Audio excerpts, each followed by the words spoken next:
Hello everyone, welcome to EMIT. आज हम इस क्लास में बात करेंगे एडवांस अकाउंटिंग का 5th क्लास लेके, जिसमें हम सबसे पहले बात करेंगे हम लोग आज प्रोविजन फॉर इनकम टैक्स लेकर, और भी बहुत सारे इंपॉर्टेंट टॉपिक हैं।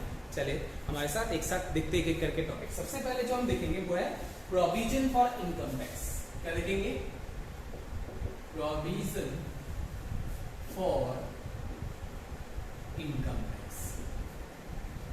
अच्छा, इससे पहले मैं एक बात जरूर बताना चाहूंगा, प्रोविजन और रिजर्व में आपको डिफरेंस तो पता ही होगा। नहीं पता है तो मैं एक बार छोटा सा एक डिस्क्रिप्शन दे देता हूँ। नॉर्मली क्या होता है कि प्रोविजन हमारा जो लायबिलिटी हमें पता है कि ये अराइज होगा ही होगा, ऐसे लायबिलिटीज के लिए हम जो पहले से बंदोबस्त रिजर्व बना के चलते हैं, यानी नॉन लायबिलिटीज के लिए जो हम रिजर्व बना के चलते हैं उसको हम बोलते हैं प्रोविजन। क्या बोलते हैं? प्रोविजन। वहीं पर अननोन कोई लायबिलिटी इन फ्यूचर अगर हो तो होगा, उसके लिए अगर हम पहले से कोई रिजर्व बना के चलते हैं प्रॉफिट में से, तो उसको हम बोलते हैं जनरल रिजर्व। क्या बोलते हैं? जनरल रिजर्व, जो प्रॉफिट में से बनाया जाता है। बट जो आपका प्रोविजन होता है वो आपका प्रॉफिट हो चाहे लॉस हो, वो आपको बनाना ही पड़ता है, क्योंकि वो एक्सपेक्टेड लॉस या कोई पर्टिकुलर एक्सपेंस के पर्पस में पहले से ही हम बना के रख के चलते हैं। तो हमेशा ध्यान रखिएगा, प्रोविजन ऑलवेज किसके लिए होता है?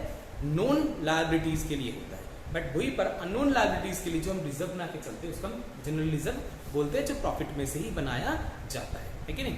तो चलिए आज हम बात करते हैं इसमें प्रोविजन फॉर इनकम टैक्स, मतलब एक रिजर्व किसके लिए? इनकम टैक्स के लिए। ठीक है, तो इससे पहले एक बात और बताना चाहेंगे आपको। ये बात तो पता ही होगा कि अगर हमारा टैक्स लायबिलिटी 10,000 से ऊपर होता है तो हमें एडवांस में टैक्स जमा कराना होता है। 4 इंस्टॉलमेंट में आपका एडवांस टैक्स जमा होता है, ये आपको पता होगा। तो हमने, अगर नहीं पता है तो आप हमारा इनकम टैक्स क्लास देख लीजिएगा, उसमें आपको बता दिया जाएगा इसके बारे में पूरा डिटेल। फिर मैं आपको बता देता हूँ, 4 इंस्टॉलमेंट में हमारा एडवांस टैक्स जमा हुआ है। जो भी हमारा साल का एडवांस टैक्स जमा हुआ है वो हम एंट्री उसके लिए क्या करेंगे वो मैं यहाँ पर बात कर लेता हूँ। नॉर्मली जब हम एडवांस टैक्स जमा कराते हैं on payment of advance tax, हम एंट्री करते हैं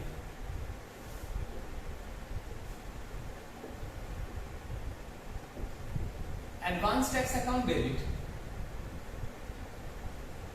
टू बैंक। मान लीजिए पूरा साल भर का एडवांस टैक्स में मैंने 1 लाख रुपए जमा किया। ठीक है,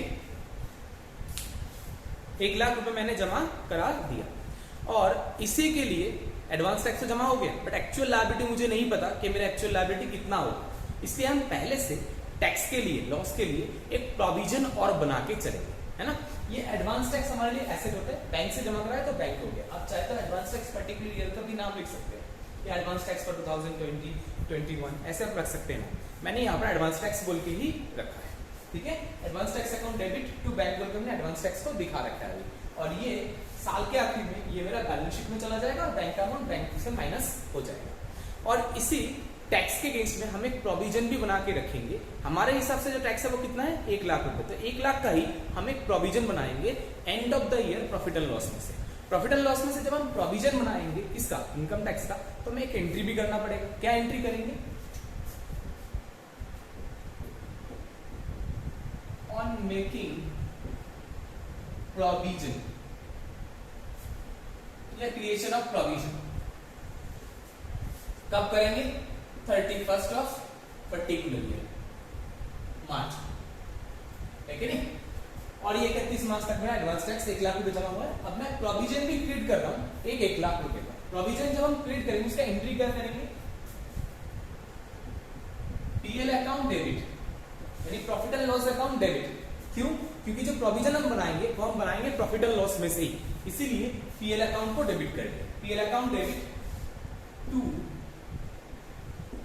प्रोविजन फॉर इनकम टैक्स। कितना?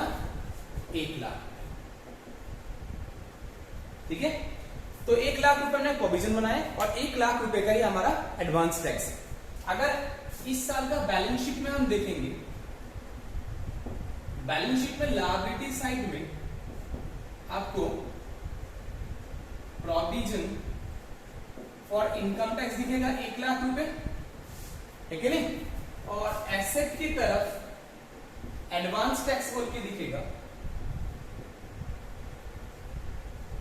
1 लाख,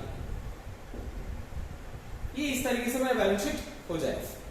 बट साल हो गया, अब मेरा इनकम का कंप्यूटेशन हुआ एक्चुअल में, आपको पता ही है ना, आपका ड्यू डेट के हिसाब से आप अपना इनकम टैक्स कंप्यूट करते हैं और आपका रिटर्न फाइल आप करते हैं। जब आपने एक्चुअल रिटर्न फाइलिंग किए उस टाइम आपका जो कंप्यूटेड लायबिलिटी निकला वो निकला मान लीजिए 1,10,000 रुपए। अब आप क्या करेंगे, आपने तो प्रोविजन बना रखी है कितने का, 1 लाख रुपए का, जबकि आपका लायबिलिटी एक्चुअल अराइज हो रहा है कितना, 1,10,000 रुपए, ठीक है। और उस केस में एडवांस टैक्स जमा करा रखे 1 लाख रुपए ही, अभी टैक्स भी कम जमा है, कितना जमा है कम, 10,000 रुपए। अब आप क्या करेंगे, अब आपको जो 10,000 रुपए कम प्रोविजन बनाया हुआ है वो प्रोविजन आपको और 10,000 रुपए बनाना पड़ेगा। वो आप कहां से बनाएंगे, प्रॉफिट एंड लॉस पिछले साल का तो क्लोज हो चुका है, बैलेंस शीट भी क्लोज हो चुका है, अब आप कैसे बनाएंगे, ध्यान रखिए। जब आपका प्रॉफिट एंड लॉस क्लोज हो जाता है उसके बाद अगर आप प्रॉफिट एंड लॉस में कोई एडजस्टमेंट करना चाहते हैं तो वो एक पर्टिकुलर अकाउंट के द्वारा होता है जिसको हम बोलते हैं profit and loss appropriation account. क्या बोलते हैं, profit and loss appropriation account, है ना। तो अब इसको प्रॉफिट एंड लॉस एप्रोप्रिएशन से हम एडजस्ट करेंगे 10,000 रुपए जो हमें प्रोविजन के लिए और चाहिए। तो प्रोविजन के लिए हमें जो चाहिए उसके लिए एक एंट्री कर लेते हैं। अच्छा, इससे पहले हम लिख देते हैं एक्चुअल कंप्यूटेड टैक्स लायबिलिटी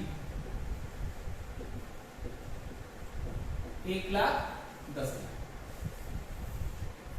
तो हमें प्रोविजन और 10,000 रुपए बनाना है। अब प्रोविजन कैसे बनाएंगे, पीएल एप्रोप्रिएशन अकाउंट डेबिट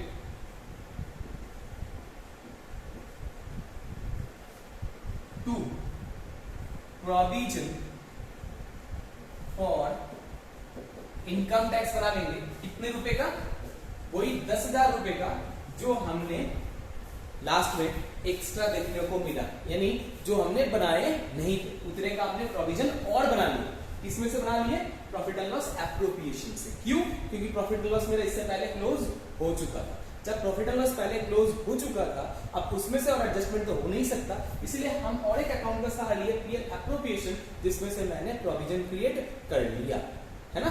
तो ये क्रिएट हो गया मेरा 10,000 रुपए का एक्स्ट्रा प्रोविजन। अब इसके बाद जब हम टैक्स का जमा कराएंगे, अब मैं मेरा एडवांस टैक्स को एडजस्ट करना चाहता हूँ, प्रोविजन को भी एडजस्ट करना चाहता हूँ और एक्चुअल जो टैक्स लायबिलिटी है वो जमा कराना चाहता हूँ। कैसे करेंगे उसका entry, on adjustment of provision with advance tax. Advance tax के साथ मैं मेरा प्रोविजन का एडजस्ट करना चाहता हूं। अब मैं कैसे करूंगा, देखो आपका टोटल प्रोविजन जो क्रिएट हुआ है यहाँ पर 1 लाख और यहाँ 10,000, कुल मिला के 1,10,000 का आपका प्रोविजन क्रिएट हुआ है और प्रोविजन आपके लिए लायबिलिटी इसलिए क्रेडिट है कि नहीं। जब आप एडजस्टमेंट करेंगे तो ये जो प्रोविजन आपका क्रेडिट था उसको आप डेबिट कर लीजिए, यानी आप एंट्री क्या करेंगे, provision for income tax account debit, कितने रुपए, 1,10,000 रुपए टोटल मिला के, 1 लाख प्लस 10,000 दोनों मिला के 1,10,000 रुपए जो हो गया था उसको मैंने अब डेबिट कर दिया, मतलब प्रोविजन का बैलेंस अब खत्म हो जाएगा और एडजस्ट होगा किसके साथ, 2। अब देखो जब अपने एडवांस टैक्स जमा कराए थे, अपने एडवांस टैक्स को क्या किए थे, ऐसे बोल के डेबिट किए थे ना, है। अब एडजस्टमेंट जब करेंगे प्रोविजन के साथ, अब उस डेबिट को यहाँ पर आकर क्रेडिट कर दो ताकि एडवांस आपका एडजस्ट हो जाए, एडवांस का बैलेंस खत्म हो जाए। किसके साथ एडजस्ट हो गया, प्रोविजन के साथ। इसीलिए मैंने क्रेडिट में एडवांस टैक्स को ले लिया टू एडवांस टैक्स अकाउंट। कितने रुपए एडवांस टैक्स जमा हुआ था, 1 लाख, ठीक है नहीं। अब अगर कुछ आपके पास टीडीएस का भी बैलेंस था तो उसको भी आप यहाँ पर टू टीडीएस बोल के दिखा सकते हैं, टीडीएस रिसीवेबल अकाउंट।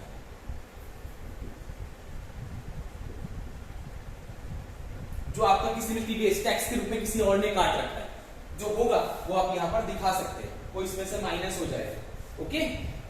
मतलब 1,10,000 में से माइनस हो जाएगा, मतलब टोटल अमाउंट में से एडजस्ट हो जाएगा।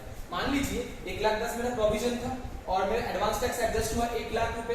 अब मान लीजिए मेरा टीडीएस था 5,000 रुपए, तो मैंने यहाँ पर टीडीएस में 5,000 कर दिया, तो बाकी जो आपका डिफरेंस रह गया 5,000 वो आपको कैश में जमा कराना पड़ेगा ऑन फाइलिंग ऑफ रिटर्न। जब रिटर्न फाइलिंग करेंगे उसी टाइम आपको जब जमा कराना पड़ेगा। जब जमा करेंगे तो इसको क्या बोल के लिखेंगे, टू, आप इसको इनकम टैक्स पेबल बोल के रख सकते हैं, बाद में इस पेबल को आप जमा करा दीजिए कि income tax payable account debit to bank बोल के, या आप इसको इनकम टैक्स बोल के ही रख दीजिए 5,000 रुपए। अब बाद में जब मैं इनकम टैक्स को जमा कराऊंगा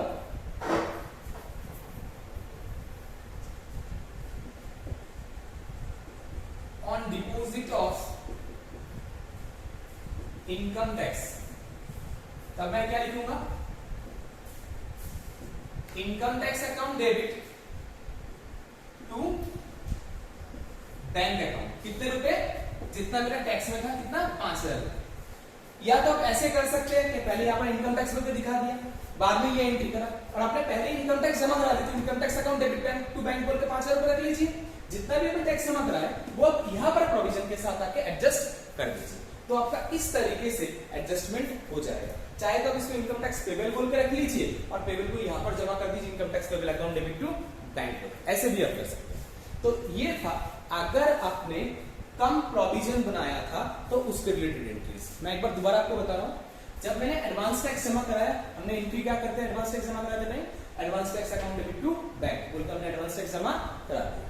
एडवांस टैक्स कराने के बाद साल के आखिर में मैंने क्या किया, प्रोविजन बनाया टैक्स के लिए, जितने का एडवांस टैक्स जमा कराया था उतने का ही मैंने प्रोविजन बना लिया।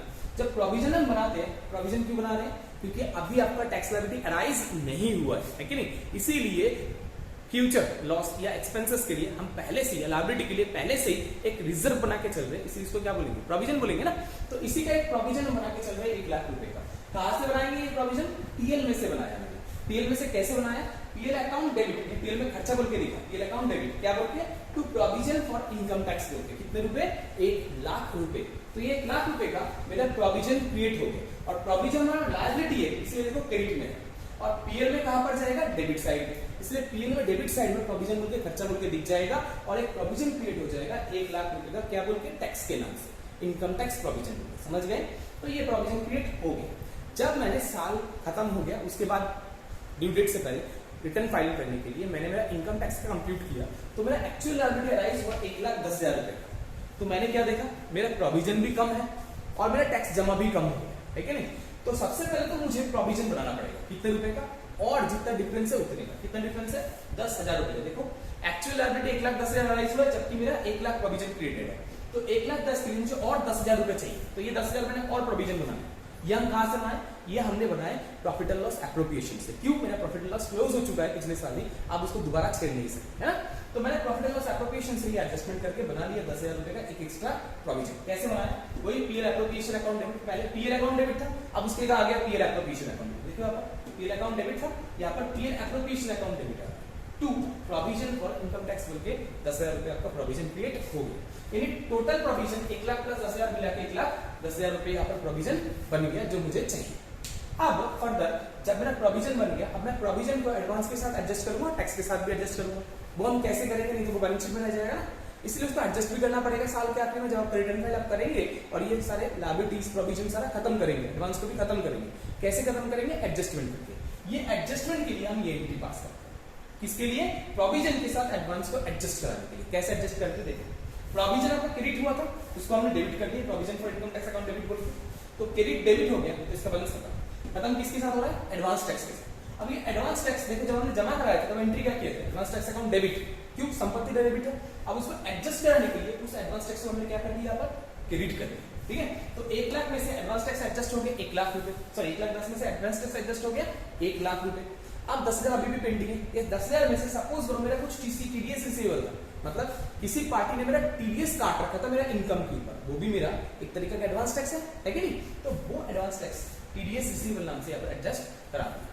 बाकी जो रह गया वो मेरा इनकम टैक्स पेबल रह गया, अब उसको आपको जमा करना पड़ेगा रिटर्न फाइलिंग से पहले। जब आप जमा कराएंगे उससे एंट्री क्या करते हैं, income tax account debit to bank, है कि नहीं। तो वही यहाँ पर जब इनकम टैक्स यहाँ पर पेड हुआ था, तो इनकम टैक्स यहाँ पर डेबिट हो गया, तो इनकम टैक्स का बैलेंस खत्म, प्रोविजन का भी बैलेंस खत्म हो गया, और आपका एडवांस टैक्स का भी बैलेंस खत्म हो गया। तो इस तरीके से हम लोग प्रोविजन का काम करते हैं, किसके ऊपर, इनकम टैक्स के ऊपर। आप लोग एक बार लिख लीजिए, फिर मैं आपको दूसरा टॉपिक बताता हूँ।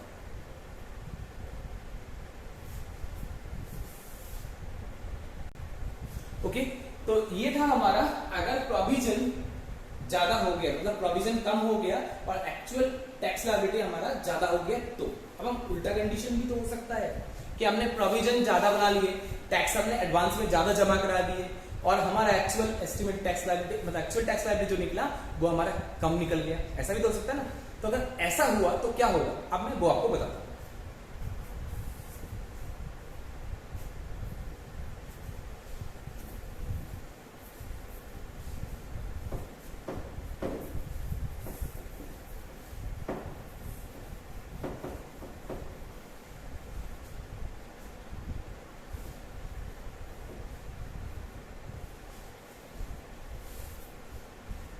मान लीजिए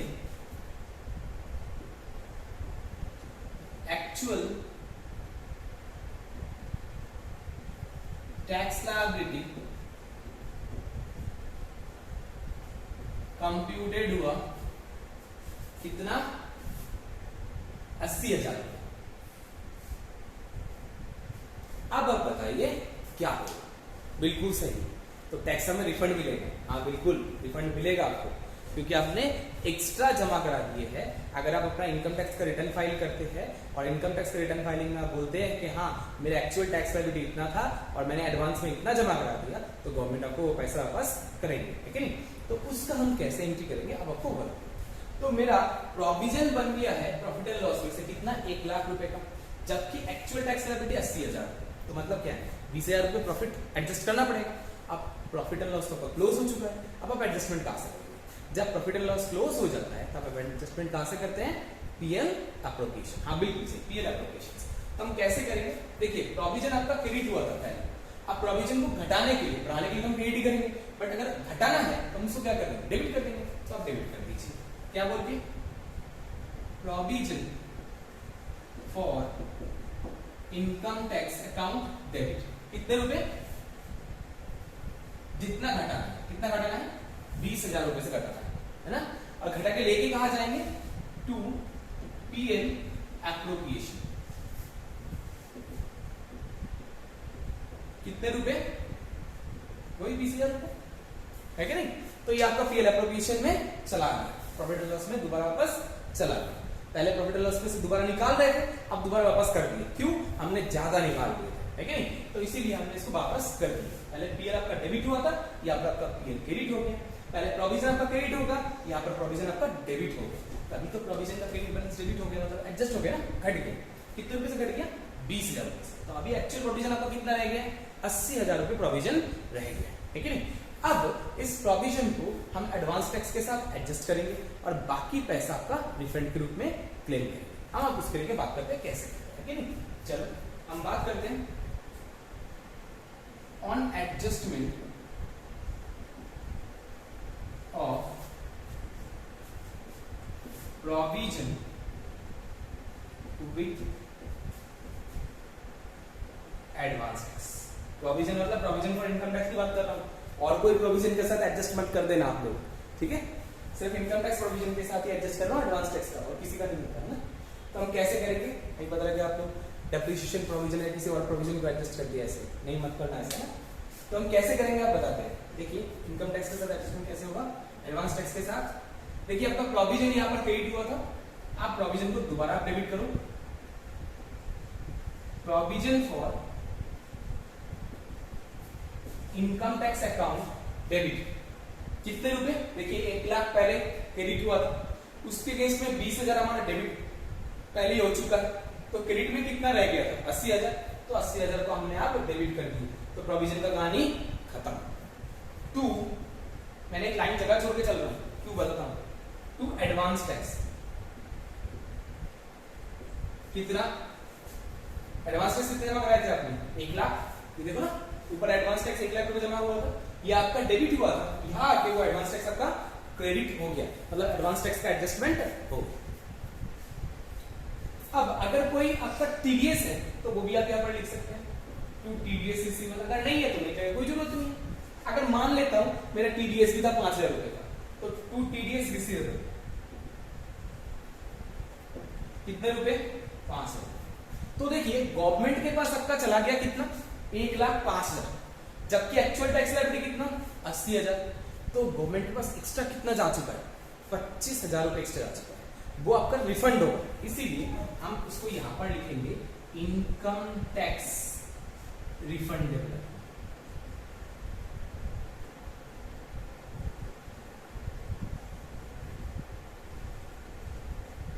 कितने रुपए? 25,000 हो गया। तो ये आपका एडजस्टमेंट हो गया। ये रिफंडेबल जो है वो आपका संपत्ति है। क्यों रिफंडेबल?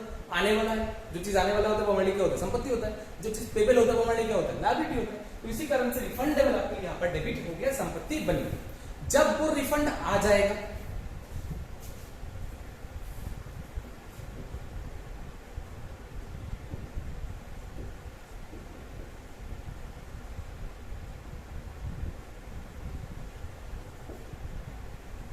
रिफंड आपका बैंक में आएगा तो एंट्री क्या हो जाएगी?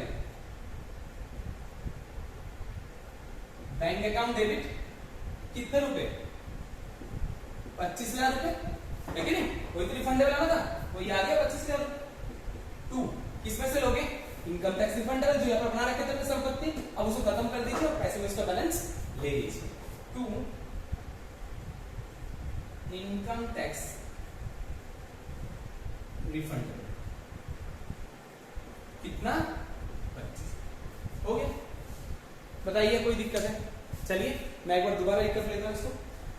जब हमने एडवांस टैक्स को जमा कराया तो हम एंट्री क्या करते हैं?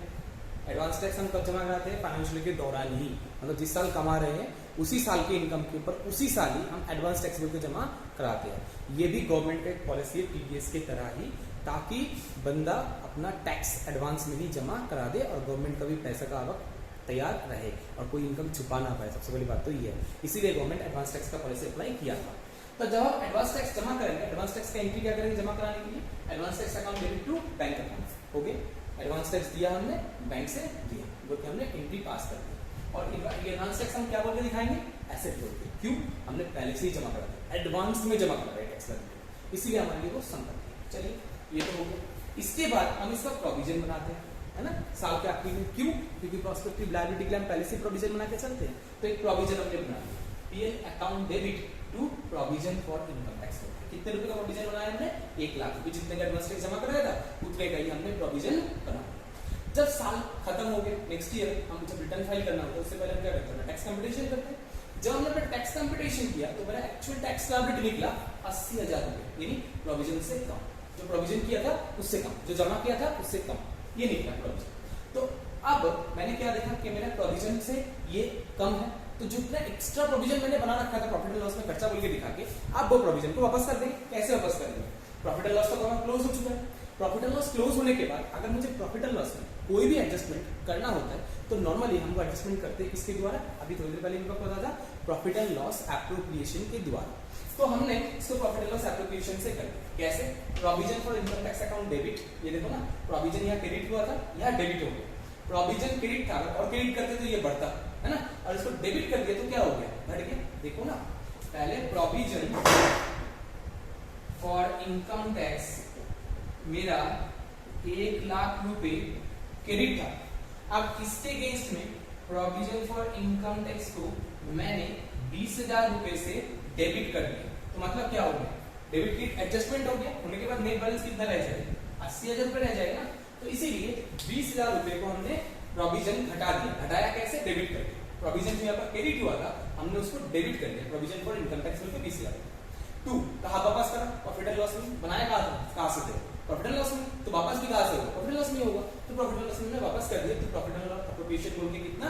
20,000 रुपए। तो ये आपका एडजस्टमेंट हो गया कि 20,000 रुपए वापस दे दिया। अब जब आप रिटर्न फाइल करेंगे तब जितना भी आपका प्रोविजन अपने बनाए थे, जितना भी आपका एडवांस था, वो सब आप क्या करेंगे? एडजस्ट करेंगे, ताकि बैलेंस शीट में इस साल दिख जाए, उसके बाद नेक्स्ट ईयर आपको दिखाई ना दे, लेकिन डिस्टर्ब ना करे। तो इसको हटाने के लिए हमने क्या करा? अब देखिए, प्रोविजन अपने यहाँ पर पहले क्रेडिट कर रखे थे, बाद में डेबिट किए थे 20,000 रुपए। होने के बाद आपको प्रोविजन लॉस, प्रोविजन में बैलेंस कितना था? 80,000 रुपए क्रेडिट। अब उसको घटाने के लिए हम क्या करेंगे? इसको डेबिट कर देते हैं। तो प्रोविजन फॉर इनकम टैक्स का हम डेबिट कर दिए 80,000 रुपए, ठीक है। 2 एडवांस टैक्स कर दिए 1 लाख रुपए, जो आपने एडवांस टैक्स यहाँ पर डेबिट किए थे वो यहाँ आके क्रेडिट हो गया। क्यों? एडवांस टैक्स का लेजर खत्म हो गया। प्रोविजन को डेबिट कर दिया, प्रोविजन का लेजर खत्म हो गया। एडवांस टैक्स को आपने क्रेडिट कर दिया, एडवांस टैक्स खत्म हो गया। अगर कोई आपका टीडीएस किसी ने काट रखा था तो जो आपका टीडीएस रिसीवेबल था वो भी आप यहाँ पर दिखा दीजिए, टीडीएस रिसीवेबल। अगर है तो, नहीं है तो कोई मतलब नहीं है तो ये वैल्यू आएगा ही नहीं, ठीक है। तो उस केस में 20,000 आ जाएगा। और अगर है तो ये अमाउंट रिफंड का अमाउंट बढ़ जाएगा। क्यों रिफंड? हमारा टैक्स लायबिलिटी अराइज हो रहा है 80,000 रुपये, हमने जमा करा दिए 1,05,000 रुपये, तो कितना एक्स्ट्रा जमा कराया आपने? 25,000 रुपये, वो आपका क्या होगा? रिफंड हो जाएगा। रिफंड कब होगा? जब आप इनकम टैक्स रिटर्न फाइल करोगे। तो मैंने इनकम टैक्स रिटर्न फाइल करते टाइम देख लिया मेरा कितने रुपए रिफंडेबल बन रहा है? 25,000। ये रिफंडेबल है, हमारे लिए संपत्ति है, इसलिए इसको भी हमने डेबिट कर दिया इनकम टैक्स रिफंडेबल हो गया। तो यहाँ तक हमें समझ में आ गया। जब ये रिफंडेबल का पैसा आपके खाते में आ जाएगा बैंक में, तब आप एंट्री क्या करेंगे? ये देखो बैंक में पैसा आया, यानी बैंक अकाउंट डेबिट। कहां से आया? इनकम टैक्स रिफंडेबल से। तो इनकम टैक्स रिफंडेबल अकाउंट बोल के 25,000 रुपये रिफंड कर दिया। अब मेरा रिफंडेबल जो बैलेंस शीट में था वो भी खत्म हो गया, ओके किस में कन्वर्ट हो गया? बैंक में पैसा आ गया। तो ये था हमारा प्रोविजन फॉर इनकम टैक्स का पूरा डिटेल। अगर आप लोगों को फिर भी इससे रिलेटेड कोई क्वेरी है, आप हमें कॉल करके पूछ सकते हैं या डाउट सेशन में आप इसको क्लियर करवा सकते हैं। आप इसको एक बार नोट डाउन कर लीजिए।